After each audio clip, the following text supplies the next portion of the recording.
सरकारଙ୍କ निर्देश क्रमे वन विभाग प्रति वर्ष जुलाई पहिलारू एक सप्ताह व्यापी वन महोत्सव पालन करि आसुछि।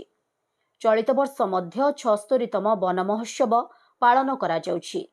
हेले यह वन महोत्सव नुहे बरं मानव समाज पई दीर्घजीवी हेबार महोत्सव हेबा जरूरी बोली कहिबा सह जेभଳି भाबरे जंगल ध्वंस हेउछि भविष्यत पीढ़ी पई विपद रहिछि।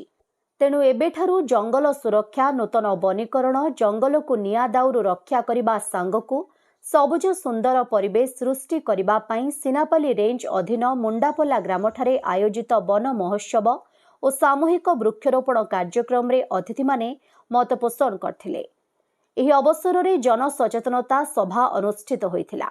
एथिरे मुख्य अतिथि भावरे खड़ियाल विधायक अधिराज पाणिग्राही, विशिष्ट अतिथि खड़ियाल वनखंड अधिकारी मोहम्मद अजीज खान, एसीए प्रसन्नजीत नायक, नुआपड़ा जिला पूर्वतन बीजेपी सभापति शिवप्रसाद मुंड, स्थानीय सरपंच कौशल्या मेहर, समाजसेवी त्रिनाथ मेहर, गोपाल भोई, गंडाबाहाली हाईस्कूल प्रधान शिक्षक जगन्नाथ सेठी, विज्ञान शिक्षक कैलाश चंद्र दास, सिनापाली रेंजर कामेश्वर तांडी प्रमुख मंचासीन रही वन महोत्सव पालनर उद्देश्य एवं वृक्षरोपणर महत्व उपरे आलोकपात करथिले। परे वन महोत्सव अवसर रे आयोजित क्विज वक्तृता और चित्रांकन प्रतियोगिता रे कृतित्व हासिल करिथिबा प्रतियोगी को अतिथि माने पुरस्कृत करथिले। परे स्थानीय मुंडापला ग्रामर कांदुल डंगरी पहाड़ रे सामूहिक वृक्षरोपण करा जायथिला।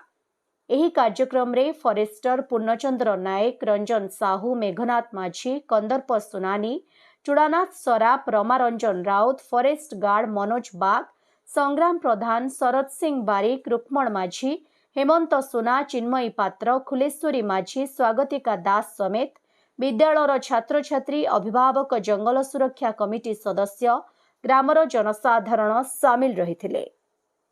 एठी हमर जो सिनापाली रे कार्यक्रम होछि एथिरे हमर एठी आमे साइट रे आसीछु, जो साइट आज आसीछि आमे आसीछु सेठी रे हमर 22,000 रु अधिका गछ रोपिबार एठी कार्यक्रम रहिछि। आ पूरा खरियार डिवीजन रे खरियार वनखंड रे 6 लाख ऊर्ध्व 6 लाख रु अधिका गछ आमे एथरे रोपिबार प्लान करिछु। आमे रोपिबु। निश्चित रूप से सर्वप्रथमे समस्त को वन विभाग समस्त कर्मचारी बंधु मान को मोर तरफ शुभेच्छा देवी। आज सिनापाली रेंज रे अति आडंबरपूर्ण भाव में सरकार को निर्देश रे आज वन महोत्सव को पालन करा जाउछि। आपण माने जानिथिबे जे प्रत्येक जुलाई मासर प्रथम सप्ताह रे ए वन महोत्सवटा पालन करा जाए। किभଳି भाव में परिवेश सुरक्षा हो पारिबो एवं लोक सचेतन हो पारिबे, गछ को बंचेबे। गछ बंचिले ही प्राणी जगतर उद्धार अच्छी एवं मानव समाज कल्याण अच्छी। से आज लोक सचेतन कराई।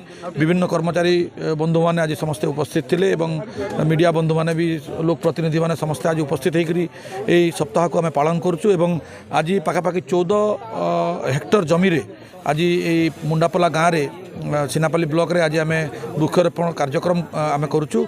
आ सबुठु खुशीर कथा जे एथर फ्रूट बियरिंग को बहुत गुरुत्व दि जाइए, जो थी कि लोक निजर जीविका वंचित करें, किसी रोजगार करें, से भाया गछ को आज प्राधान्य दि जाइए वन विभाग तरफ। से धन्यवाद दूँ। नुआपड़ा जिल्लारू जगन्नाथ सागर रिपोर्ट, ओडिशा हाइलाइट समाचार।